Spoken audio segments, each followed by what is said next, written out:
안녕하세요. 토실댁입니다. 지난번 신용카드 이렇게 쓰지 마라 주제에 이어 이번 영상에서는 신용카드 2탄, 잘 쓰는 법 3가지를 정리해 보려고 해요. 많은 분들이 신용카드와 체크카드 사이에서 갈등을 합니다. 신용카드를 사용하면서도 이렇게 계속 써도 되는 건가? 내가 지금 돈을 잘 쓰고 있나 고민이 되기도 해요. 만약에 아이 키우는 집이라면 신용카드를 아예 사용하지 않는다는 건 현실적으로 어려울 수도 있어요. 신용카드를 무조건 없애자고 말씀드리는 건 아니에요. 저 역시 평소엔 체크카드를 주로 사용하지만 비상용 카드를 하나 가지고 있고요. 주의할 점을 잘 알고 사용한다면 보다 효과적으로 혜택을 챙기면서 신용카드를 사용할 수 있어요. 어차피 써야 할 돈이 있고 혜택도 챙기고 싶다면 오늘 소개해드리는 이 방법을 한번 활용해보세요. 먼저 각 가정에서 매달 나가는 공과금 같은 고정 지출이 있죠? 관리비, 휴대폰 통신비처럼 달마다 어쩔 수 없이 빠져나가는 금액이 있을 거예요. 이런 항목을 신용카드 계좌에 연결하는 방법입니다.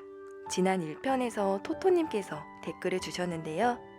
이렇게 하면 각기 다른 공과금 결제일이 신용카드 결제일로 통일되는 장점도 있다고 해요. 두 번째는 가정경제 재구성 책에도 나온 방법이에요. 집집마다 매년 반복되는 비정기 지출이 있을 거예요. 예를 들어 설, 추석 같은 명절, 3월 신학기, 5월 어버이날, 자동차세, 여행 경비 이런 부분들은 해마다 정해진 시기가 왔을 때 어쩔 수 없이 사용하게 되는 금액에 해당하는데요. 이런 항목들을 미리 예산을 정해 계좌에 넣어두고요. 신용카드에 연결해서 사용하는 것 또한 하나의 팁입니다. 이때 주의할 점은 딱 필요한 고정비용이나 비정기 지출 예산만큼만 신용카드에 연결해두고요. 매달 평균적으로 쓰게 되는 생활비나 용돈 항목은 체크카드에 일정 금액을 넣어서 규모 있게 사용하는 거예요. 이렇게 체크카드와 신용카드를 적절하게 분리해 사용함으로써 각각의 장점을 속속 뽑아 활용할 수 있어요. 카드 혜택도 얻으면서 건전한 소비를 할 수 있는 방법입니다. 신용카드나 체크카드는 하나의 결제 수단이에요. 이처럼 돈을 쓰는 결제 방식이 결국 우리의 소비 습관을 결정짓게 되고요. 자기만의 원칙을 정해 사용한다면 보다 현명한 소비를 할 수 있어요. 다만 이런 분들은 주의하세요. 소비성 빚이나 감당하기 어려운 대출이 있는 분들이 있어요. 만약에 빚이 1,000만 원 정도 있는데 카드를 써버릇해서 너무 힘들다. 돈을 쓰고 싶지 않은데 자꾸만 쓰게 된다. 정말 어떻게 해야 될지 모르겠다 하는 분도 계시거든요. 이런 경우라면 과감히 신용카드를 정리하셔야 돼요. 이 경우 신용카드 사용은 악순환의 연속일 뿐이에요. 신용카드가 혜택이나 포인트 같은 장점이 분명 있지만 이럴 땐 소비 습관 잡는 것부터가 먼저입니다. 작은 혜택에 현혹돼서 큰 걸 놓치지 않으셨으면 좋겠어요.